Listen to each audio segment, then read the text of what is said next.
오늘 아침에는 그 아침 산책으로 저 소양강 댐에 지금 갔다가 왔는데,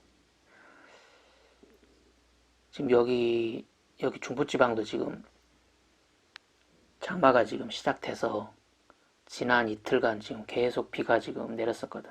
그래서 물이 좀 얼마나 찼나 궁금해서 좀 올라갔다 내려왔는데, 여유가 꽤 많더라고 보니까. 평상시보다 오히려 수위가 지금 더 낮아. 이렇게 장마철 오기 전에 꼭 보면은 저 소양강 댐은 수위를 많이 낮춰놓더라고. 그러니까 그 물을 담을 수 있는 그릇을 좀 비워놔. 장마가 시작되기 전에. 우리나라 같은 경우에는 전체 강수량이 그 여름에 집중돼 있잖아. 그러니까 이게 장마가 시작되기 전에 물을 많이 비워놔서 그런가 이틀 동안 지금 계속 비가 내렸는데도 수위는 그렇게 높지 않더라고.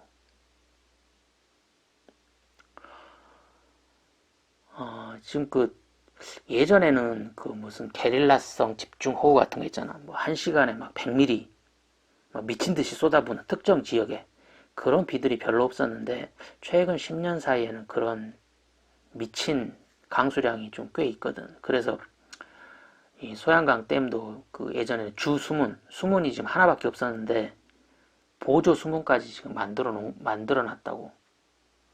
그러니까 그런 미친 게릴라성 호우가 이쪽 춘천 지역, 소양강 댐 지역에 집중적으로 내려가지고 댐이 넘치는 걸 막으려고. 이 댐이 넘치는 것을 필사적으로 막는 이유 중에 하나가 그 댐 바로 밑에 이 수력 발전소가 있거든. 그래서 물이 넘치면 수력 발전소를 덮치게 돼 있어. 그러면 이제 그게 만약에 물에 잠기면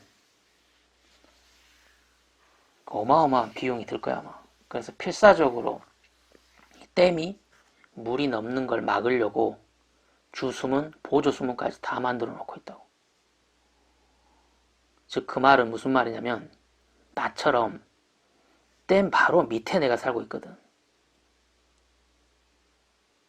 그러니까 내가 사는 지역이 물에 잠긴다. 즉, 그 말은 수력 발전소가 잠긴다는 얘기야. 그러니까 그런 일은 거의 안 일어날 것 같아. 어떻게 해서든지 저 소양강 댐 관리단에서 필사적으로 그 수력 발전소는 지키려고 할 거니까. 수력 발전소가 물에 안 잠기면 내가 사는 지역은 안전해 보니까. 이리저리 생각해 보니까 내가 사는 지역은 절대 잠길 일이 없을 것 같아. 어떻게 해서든지 주수문, 보조수문 몽땅 다 열어가지고 물을 의암호 쪽으로 내보내버릴 거니까. 그래서 만약 의암호가 그 물을 다 감당을 못하면 의암호는 당연히 넘칠 거고, 그러면 춘천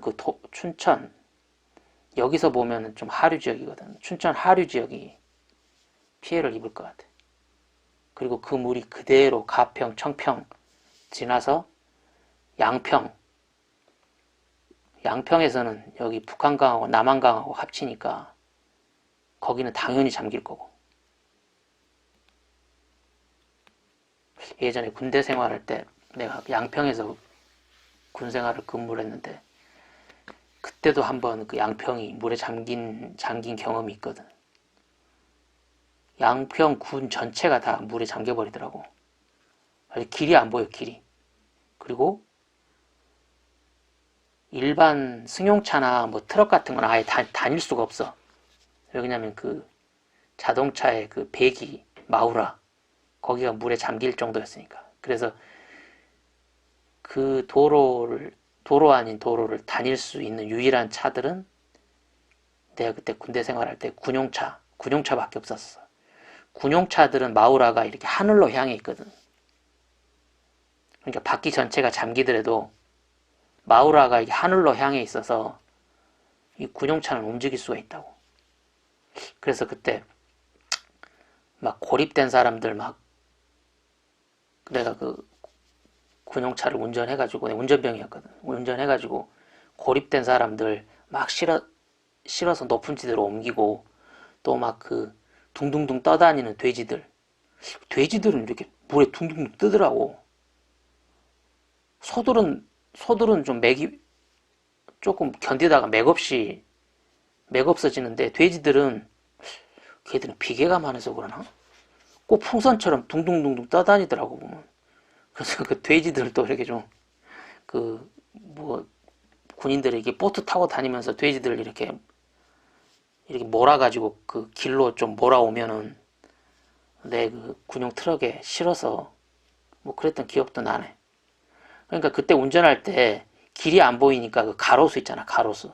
가로수를 딱 보고 그 가로수의 한 가운데로 내가 운전했던 기억이 나.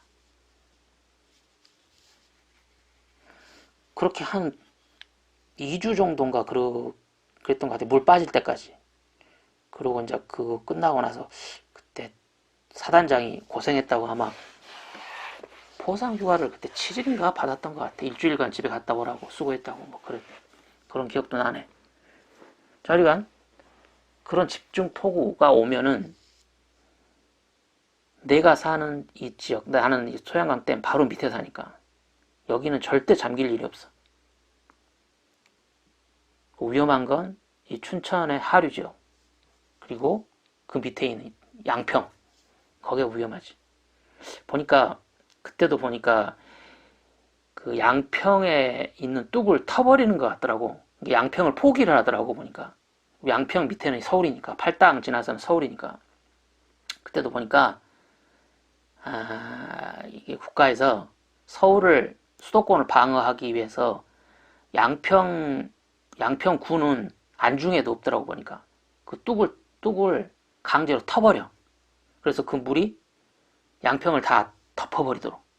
그래서 이 팔당 쪽으로 넘어가는 물의 양을 좀 줄이려고. 좀 시간이 오래된 기억이라 이게 맞는지 내가 모르지만 그때는 그랬던 기억이 나. 양평을 터버렸던 것 같아. 양평을 포기를 하고 이 팔당댐 밑을 지키려고 그랬던 것 같아. 아마 지금도 아마 그럴걸. 양평군은 맨 논하고 밭뿐이니까 그 양평군에 살고 있는 노인들만 얼렁 대피시키고 양평을 딱 포기해버릴 것 같아. 수도권에는 그래도 2,500만 명이 사니까. 거기 이제 댐에 오늘 그 산책하면서 뭐 이런 생각이 잠깐 들더라고. 그 내가 세상을 바라보는 시야를 좀 넓히면 좀 세상이 달리 보이겠다. 그러니까 이게 맨 이렇게 숲길을 걸을 때 나무만 보다가 내가 내 등에다가 커다란 풍선이 내 몸에 딱 감겨서 내 몸이 붕 뜨면 드론처럼 숲 전체를 볼 수 있잖아. 그러면 완전히 다른 세상이 보이거든. 그러니까 뭐 하나 예를 들면 우리 인간이 지금 우리가 인간이 살고 있는 이 지구를 굉장히 더럽히고 있잖아. 우리가 살고 있는 땅들을 온통 쓰레기 천지로 지금 만들고 있잖아. 춘천도 그렇고, 그 다음에 뭐 서울도 그렇고, 수도권도 그렇고, 이제 쓰레기 매립장들이 다 차가지고, 뭐 앞으로 몇 년 후에는 쓰레기를 버릴 데가 없다, 뭐 이런 뉴스들이 계속 나오니까. 계속 지금 그런 쓰레기 매립장들이 계속 늘어나다 보면은,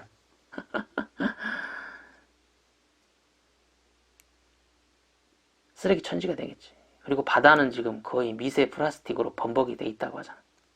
그래서 우리가 바지락 조개 하나를 딱 까서 먹으면 미세 플라스틱을 뭐 9개인가 8개인가를 먹게 되고, 또 내가 굴을 이렇게 젓가락으로 딱 집어서 초장으로 딱 찍어 먹으면 그 굴 속에는 뭐 100개, 뭐 90 몇 개, 100개 가까운 미세 플라스틱이 들어있다. 그래서 인간이 뭐 하루에 먹는 뭐 플라스틱이 뭐라 하더라, 뭐 하나가 된다 하더만. 그러니까 뭐 그렇게 먹는 양의 플라스틱이 뭐 얼마다 뭐 이런 뉴스들 많이 나오던데, 온통 바다고 육지고 다 지금 쓰레기통으로 지금 만들고 있잖아. 그리고 가만히 내가 내 삶을 봐도 내 삶 자체가 맨 그 비닐로 플라스틱 같은 쓰레기를 만들고 있어. 보면 내가 사용을 하면서 내가 집에서 먹는 라면을 끓여 먹든 아니면 뭐 이런 간편식들을 먹더라도 맨 나오는 게 플라스틱이야. 플라스틱하고 비닐을 계속 버리고 있잖아요. 그 양이 진짜 만만치 않거든. 근데 그렇게 인간의 사피엔스의 관점에서 보면 내가 살고 있는 지구, 내가 살고 있는 바다, 이 지구 전체를 막 온통 쓰레기통으로 만들고 있는 내 모습이 보이거든. 이러다 큰일 나겠다, 뭐 이런. 근데 그 관점을 사피엔스 관점이 아니고 이 태양계의 관점에서 보면 또 달리 보이거든. 뭐 말이냐면 이 태양은 여러 그 행성들을 거느리고 있다고. 그리고 그 행성 중에 세 번째 가까운 행성이 지구고, 그리고 이 태양은 이 태양이라고 하는 항성에 있는 수소를 연료로 해서 빛과 그 다음에 에너지를 이렇게 발산을 하고 있어.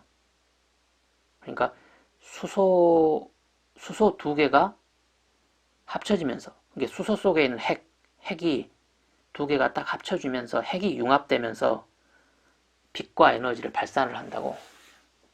근데 이 태양에 있는 수소가 그렇게 무한정하진 않거든. 그러니까 가까운 시일 내에 인간의 이 사피엔스, 인간의 관점으로 보면 그게 무한대 같은 시간이지만 이 태양의 관점에서 보면 그렇게 긴 시간이 아니다고. 이 우주적 시간으로 보면 그렇게 먼 미래가 아니야. 그냥 가까운 미래라고.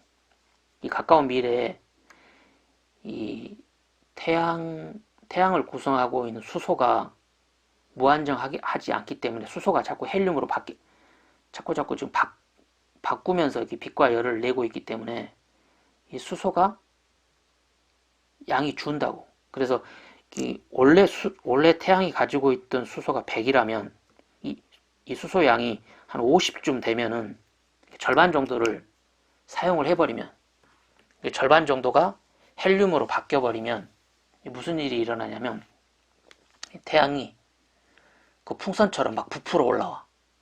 이런 걸 이제 백색 거성이 된다고 하는데,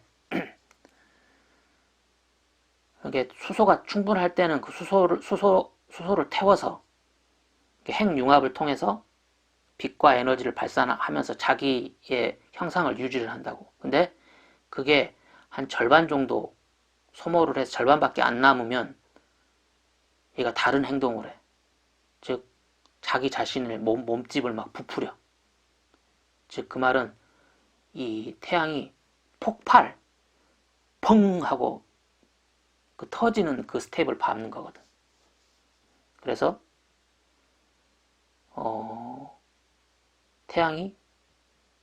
태양을 이루고 있는 태양은 거의 가스 덩어리거든. 그 가스 덩어리들이 그 풍선이 훅 부풀어 오르듯이 막 부풀어 오르거든. 그러면 태양에서 가장 가까운 수성을 먹어버려, 태양이.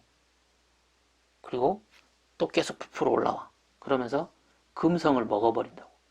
이게 금성을 먹어버릴 쯤 태양이 커지면 지구는 지금 고체 덩어리인데 이 고체가 다 녹아서 액체로 바뀌고 그 액체조차도 막 녹아 흘러서 기체로 바뀌어버린다고. 기체로. 이 지구가 부글부글 끓는 기체 덩어리로 바뀌어버린다고. 기체 덩어리로. 그런 일들이, 그리고 이제 태양이 점점점 커지면서 이 지구도 먹어버리고, 그리고 점점점 커지면서 결국에는 펑 하고 터져. 태양이 거느리고 있던 행성들을 다 먹어버린 다음에는 펑 하고 터진다고. 그러면서 이 태양의 파편들이 이 무한에 가까운 이 우주로 각자 막 흩어져 버려. 사실은 이 태양이라고 하는 이 항성도 그렇게 우주 저편에서 펑 터진 그 조각들이 모여서 만들어진 거거든.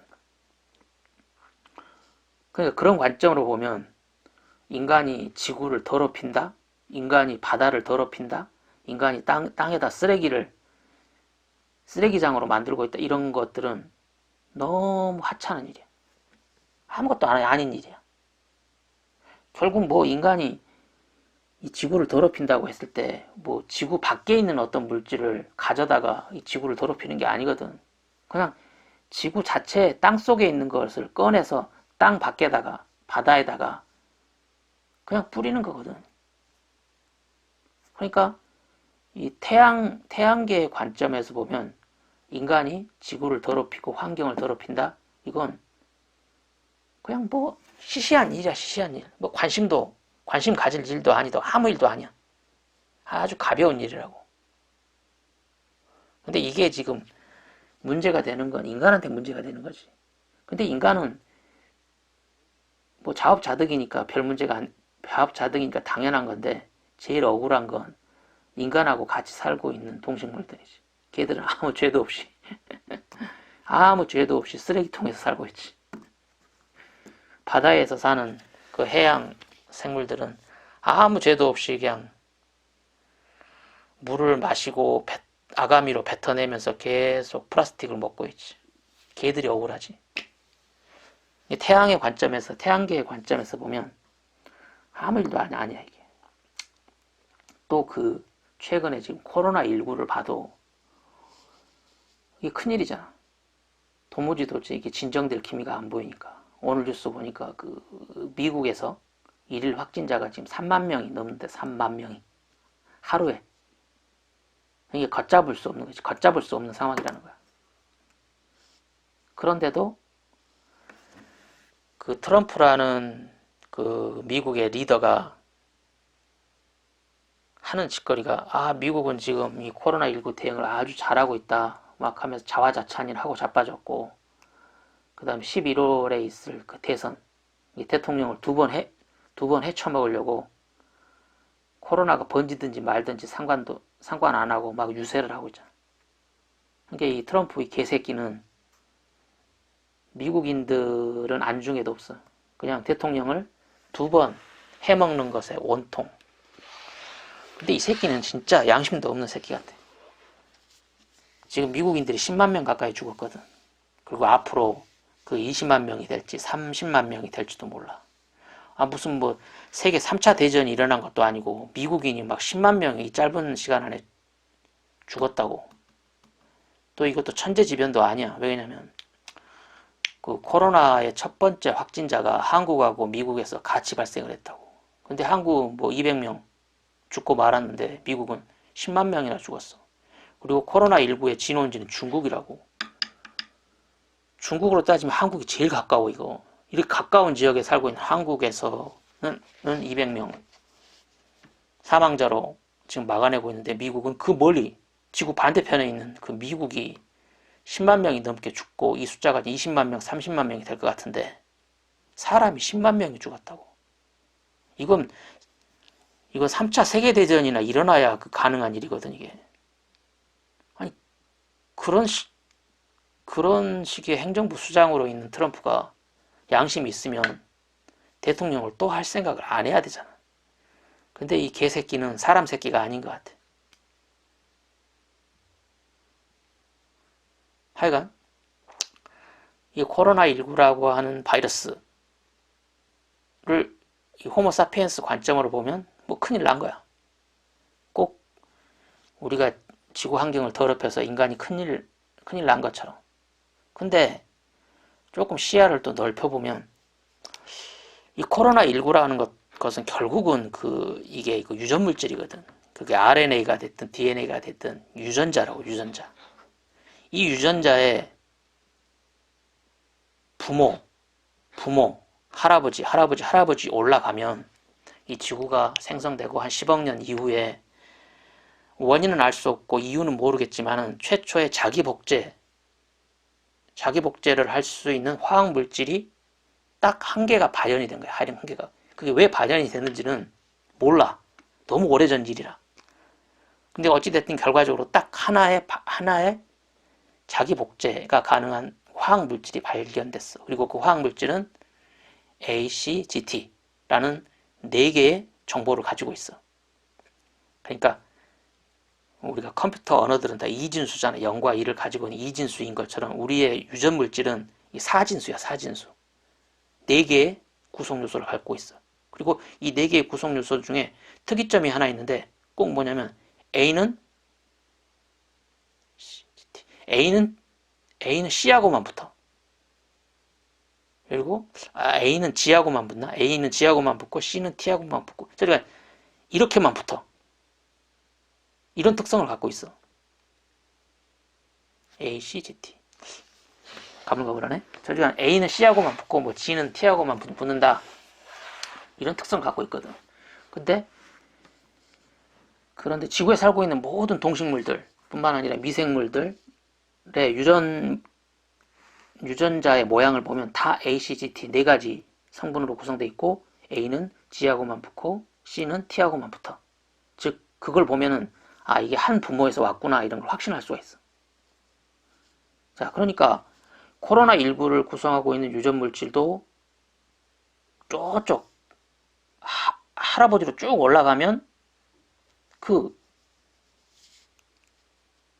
첫 번째 그 자기 복제를 하는 그 화학 물질로 규결이 되고 인간을 구성하고 있는 세포들도 한 1000억 개쯤 되지만 그 세포 내부의 유전 물질은 다 똑같거든. 그 유전 물질도 할아버지 올라가면 또 마찬가지로 만나. 그러니까 유전자 관점에서 이 코로나19를 보면 뭐 별게 아니야. 왜냐면 사피엔스도 내 손자고 코로나19도 내 손자야. 다를 게 없는 거야. 다를 게. 그냥 같은 손자라고. 내 손자 중에 한 명이야. 그리고 이 유전 물질은 딱 한 가지만 추구하거든. 자기 복제. 가능하면 많이 복제했으면 좋겠어. 그리고 가능하면 많은 변이가 좀 일어났으면 좋겠어. 다양성. 그래야 자기 자신이 오랫동안 존속할 수 있으니까. 그러니까 유전자 관점에서 보면 인간은 최초에 인간이 수정체가 만들어지고 한 1년 동안은 막 숫자를 늘린다고. 그러더만 한 1년 정도 지나면 오늘 뭐 1000억 개다 그러면 1000억 개 수준에서 더 이상은 숫자를 안 늘려. 그러니까 유전자 그 할아버지 입장에서 보면 조금 마음에 안 들어. 계속 숫자를 늘렸으면 좋겠는데 그리고 변이를 자꾸 만들었으면 좋겠는데 이놈은 적당한 숫자가 되면 더 이상 숫자를 늘리지 않는다고. 스스로 막 사멸을 해버려. 한 개를 만들면 한 개는 죽어버린다고. 그리고 숫자를 막 유지를 하려고 해. 그러니까 유전자 관점에서 보면 탐탁치 않은 손자 중에 한 명이야. 근데 코로나19는 이놈은 진짜 기특한 놈이지. 계속 숫자를 늘리니까. 그리고 끊임없이 변이를 막 만들어. 그러니까 뭐 코로나19 때문에 큰일이 난 건 그런 호모 사피엔스 입장인 거고 유전자 입장에서 보면 그냥 기특한 거야. 기특한 손자야. 계속 숫자를 늘리고 자꾸 변이를 만들어주니까 정말 잘하고 있다. 칭찬해주고 싶은 거지. 그리고 이 지구상에 살고 있는 다른 동물들 입장에서 보면 막 속으로 꽃이다 내지는 박수를 막 치고 있을 거야. 야, 이번에 그 박쥐하고 천상갑이가 큰일 해냈다. 이 박쥐하고 천상갑을 통해서 그 바이러스가 만들어진 다음에 인간한테 전파를 시킨 거니까 다른 지구상에 살고 있는 다른 동식물들은 이번에 그 박쥐하고 천상갑이 참 큰일을 해낸 것 같다고 우리가 칭찬을 해줘야 된다고. 이번 기회에 저 사피엔스 저 인간들은 좀 당해봐야 한다고. 이 새끼들 때문에 우리가 얼마나 그동안 피폐한 삶을 살고 있냐. 거의 지금 멸종 위기에 몰려있다. 이번 기회에 저 인간 저 개새끼들은 싹 죽여버려야 된다. 그러면서 이거 박쥐하고 천상갑들을 막 칭찬하고 있을 거야. 이번에 큰일을 해냈다. 그러면서 박쥐하고 천상갑이한테 2차 공격을 준비하라고 또 새로운 변종을 만들어서 빨리 전파하라고 막 그러면서 막 북돋아 줄 거야. 그러면 이제 박쥐가 그러겠지. 그럴 필요 없어. 어차피 인간 몸에 들어간 저 코로나19는 변이가 심해서 2차, 3차 새로운 것들을 계속 지금 만들고 있다고. 그리고 저 인간들 하는 꼬라지들을 한번 보라고. 뭐 지금 뭐 코로나가 돈지 1년이 됐어, 2년이 됐어, 10년이 됐어. 아니 그 몇 달 못 참아가지고 처음에는 사회적 거리두기를 한다 어찐다 하면서 막 그렇게 방역을 하는 것 같더만 이제 여름 되고 여름 되고 이제 뭐 해수욕 시즌 또는 뭐 그런 휴가 시즌이 되니까 다 풀어버리잖아. 그래서 지금 뭐 코로나가 돌기 전하고 좀 똑같이 지금 행동하고 있잖아. 내일부터 저것들은 어차피 스스로 자멸하게 될 거니까 우리가 뭐 굳이 뭐 2차 공격을 안 해도 자멸할 것 같아 라고 하면서 쾌재를 부르고 있을 것 같아. 이 지구에 살고 있는 인간을 제외한 다른 동식물들 입장에서 보면 이래. 그리고 더 크게 그 코로나를 만든 그 DNA 유전자 입장에서 보면은 또 그런 모양으로 보이고. 인간한테만 큰일 난 거지 아무 일도 아니야. 그냥 자연스러운 일이야. 자연스러운 일. 유전자는 숫자를 늘리고 그리고 변이를 하려고 하는 게 원래 속성이거든. 아무 문제도 아니지. 그리고 인간한테 들어있는 유전자나 코로나에 들어있는 유전자나 결국은 사촌지간이거든. 사촌지간. 코로나가 뭐 우리하고는 아무 상관도 없이 뭐 지구 밖 어딘가에서 들어와서 만들어진 물질이 아니거든. 어차피 우리 할아버지 어딘가에서 이게 분기한 놈이거든. 관점을 이렇게 좀 이렇게 넓게 보면 좀 달리 보이는 것 같아. 이게 살면서 나한테 부딪히는 문제들, 그리고 나한테 주는 스트레스들, 또 타인이 나를 공격했을 때, 또 타인이 나에게 뭐 스트레스라든지 압박을 줬을 때 너무 시야가 좁으면은 그 스트레스 때문에 내가 잠을 못 자고 고통받고 이러거든. 근데 좀 그럴 때는 산책을 하면서 시야가 좀 빵 뚫려 있는데 이렇게 갇혀 있는 실내에 있으면 생각이 좀 갇히거든. 이렇게 소양강 댐 같은 데 딱 올라가면 시야가 뻥 뚫리거든. 그러면 조금 내 시야가 넓어지니까 그 넓은 시야로 그 사건을, 그 스트레스라고 하는 그 맥락을 이렇게 바라보면 또 달리 해석이 되거든. 그 생각이 좀 문득 들더라고. 오늘 산책하면서. 아휴, 너무 많이 떠들었다. 이상.